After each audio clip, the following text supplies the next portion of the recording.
It's time to breathe again on the latest Breath of Fresh Air webcast with Charles Taylor, your host. So, I've been told it's been a pretty eventful week going on in the world of sports. So, I don't know what to begin.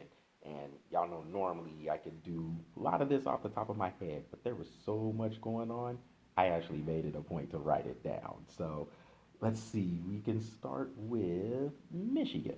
All right.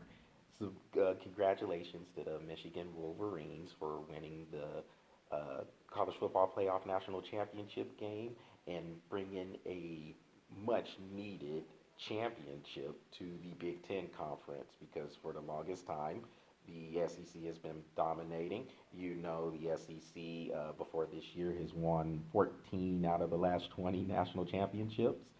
So Michigan finally got one for the Big Ten outside of the one that Ohio State got for them back in 2014. But congrats to Michigan. They deserved it. You can say whatever you want about the sign stealing scandal, whatever, but they were the better team. They proved it against Alabama in a very good game with them in the Rose Bowl. And when they got into the national championship game against Washington, they were more physical. They were better at the line of scrimmage. So I guess the point with this one is give Michigan and Jim Harbaugh credit for going back to the power running football game or the power running game and playing good defense. I've always said if you can do those two things, you always have a chance to win, even in an era where everything's centered around the offense. Michigan was trying to do the spread stuff.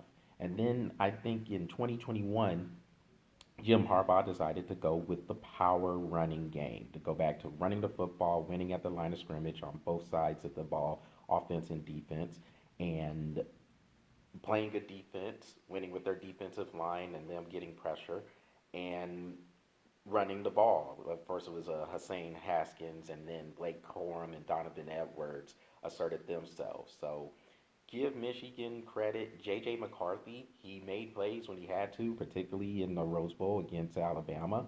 And congrats to Michigan. Taking nothing away from them. They were the better team. They played to their strengths. They played clean football. And they deserve this national championship. So congrats to Michigan on their first championship since 1997. Um, in the NFL, wow. Okay, so we have the playoffs starting today. You have Super Wild Card Weekend. You have the Browns and Texans, and then the Dolphins and Chiefs playing tonight. Apparently, it's supposed to be below zero in Kansas City for that game, so we'll see how that works out. Sunday, you got the Steelers, Bills, Packers, Cowboys, Rams, and Lions. That'll be interesting with Matthew Stafford returning to Detroit. And then on Monday, you have the Eagles and Bucks. Um, wow. All right. So I think the Browns will beat the Texans. I hope the Texans win. I mean, it's a good story with C.J. Stroud and DeMeco Ryans both being in their first years there. But I just think the Browns are better, and I think they'll pull that out. The Dolphins can beat the Chiefs. I don't think they will. I think it'll be a close game, and Miami coming into Kansas City and playing in that weather, I don't know how they're going to handle that. So I'll give a slight edge to the Chiefs there. Um, I'll give a slight edge to the Bills over the Steelers. I just think the Bills are better, but if Josh Allen turns the ball over, you know the Steelers can pull that out. But I think Josh Allen will be clean enough to where they can beat the Steelers. The Steelers still struggle to score. I think they can play good defense and keep it close, but can they get above 14, 17 points, particularly in a weather situation in Buffalo that could be pretty treacherous too with the snowfall? I'll go with the Bills, but it wouldn't surprise me if the Steelers won. I just think the Bills will. The Packers and Cowboys, that game is interesting. I'm going to give a slight edge to the Cowboys there, although I think the Packers can beat them. The Packers can run the football, and Dallas struggles against the run. So if the Packers can get AJ Jones, or excuse me, Aaron Jones and AJ Dillon going, then the Packers can control the game, and then they can play action off of that, and Jordan Love can make plays to those receivers. But You get to see if the Packers can stop Dak Prescott and that offense down there in AT&T Stadium. The Cowboys have been a completely different team at home than they have been on the road. As a matter of fact, they were the only undefeated team at home. And y'all know me with the Cowboys. They got to show me they can do something before I jump on any type of bandwagon saying, how about them Cowboys? But I think they'll have enough to get by the Packers. Wouldn't surprise me if the Packers won. The Rams and Lions, this one I went back and forth with. I'm gonna pick the Lions to win a close one. I think the momentum of having their first playoff game in Detroit in 30 something years, uh, I think that will be enough to carry it. But this is a dangerous game for them because the Rams look like they are peaking at the right time. Matthew Stafford is playing well. You got Cooper Kupp and Puka Nakua to throw to. The offensive line's playing good, and the Rams' defense is looking pretty good as well. So that might be the best game of the week. And then with the Eagles and Bucks, the Eagles look like they're ready to go home. I mean, they really look like it is time for them to go. But I just don't think Tampa Bay is good enough to expose them, even down in Tampa. So I think the Eagles will pull this out. But if Tampa Bay did win, wouldn't surprise me at all. Like all these games, I wouldn't be surprised if the other team won. But I think for the most part, the better teams should win. So again, my winners are the Browns, the Chiefs, the Bills, the Cowboys, Lions, and Eagles. Those are my winners for this Super Wildcard weekend. But if I get all of them wrong, I wouldn't be surprised if I did. And some of them, such as the Packers and Cowboys, I wouldn't mind getting wrong at all. So, of course, the Ravens and the 49ers, they have the buys this week because they're the number one seeds in the AFC. The Ravens are number one in the AFC, the 49ers in the NFC.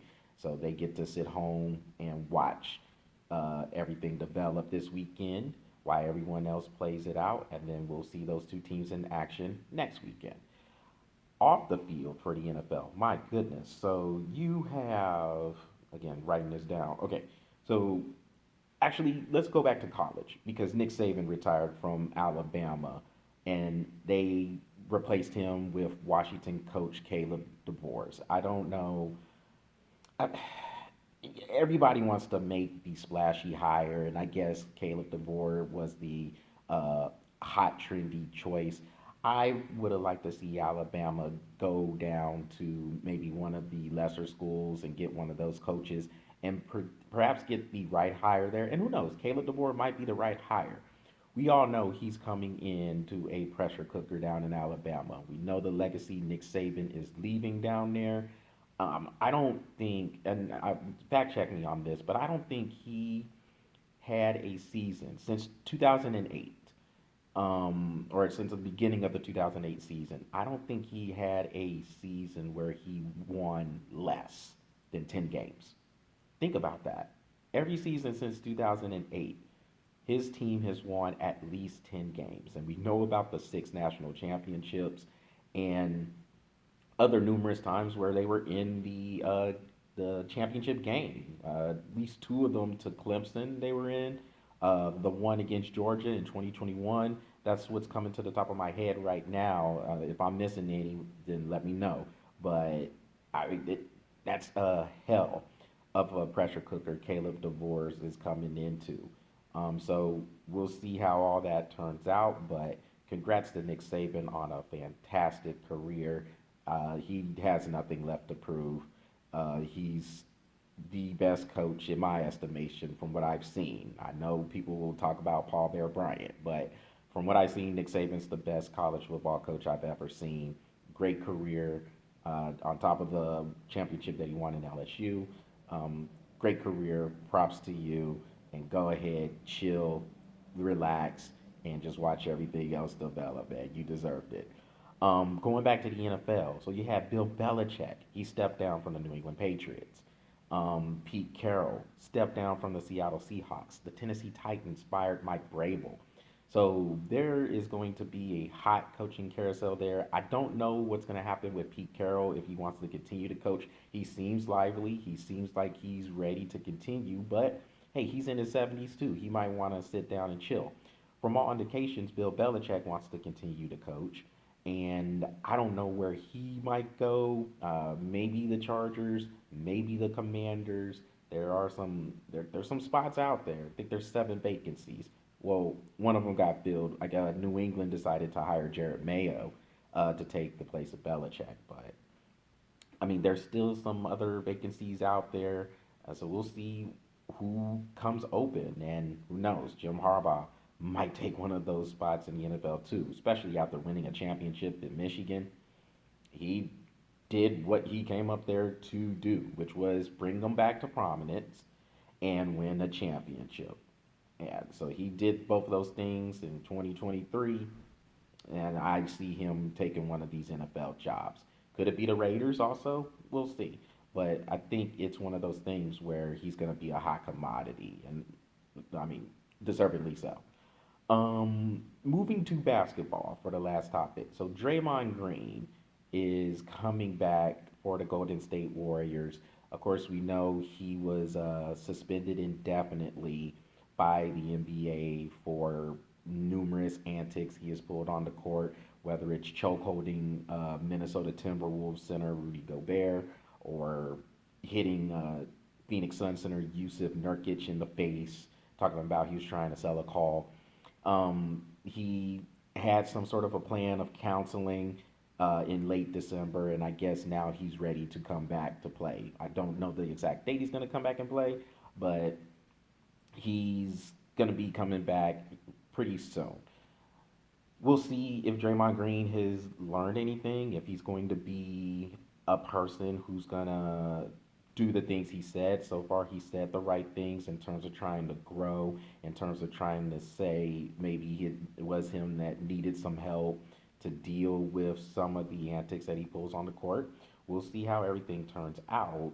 But I don't know. I mean, 3 weeks seems a bit short to me, but maybe he just took this time and was able to get some things straightened out, to get some things together. We don't know what these people, what these players are going through in their personal lives, so there could be a lot of factors there. To me, Draymond Green is a guy who his powers aren't as good as they were. He's getting older, he's a little bit slower, and I think that's part of the antics because he's trying to intimidate people because he knows he can't stop anybody like he could at this point. So now, maybe with a clear mind or refresh, maybe he'll get all right. I don't think it's really going to help the Warriors that much from a team standpoint because I think the Warriors are pretty much finished.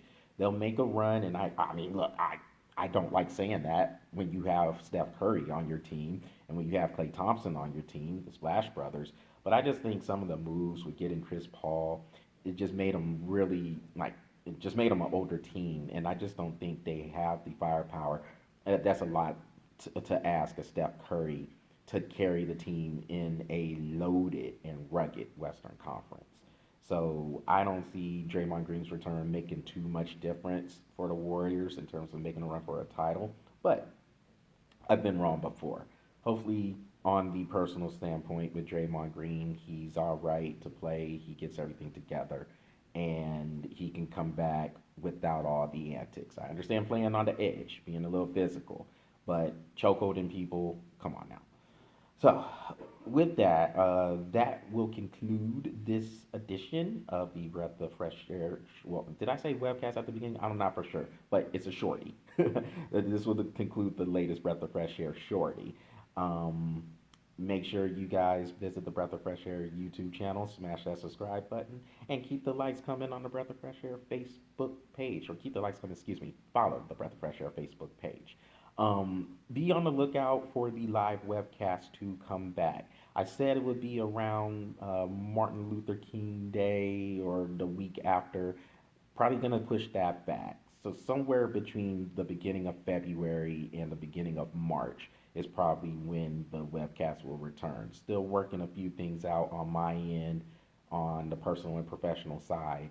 And again, we'll get into some of that as we get back into the webcast. But in the meantime, y'all take care. Give a follow and smash the subscribe button on my boy Patrick Brackett's Bro Epic channel. He's on all the social medias: YouTube, Facebook, Twitch, Twitter or X, whatever it's called. Uh, Instagram, he's on all of them. So give his channel a look, and he's going to be coming out with some new products, some more vids here in the coming days and weeks. Until then, everybody enjoy the games, enjoy the weekend, and we will talk next week. Y'all take care.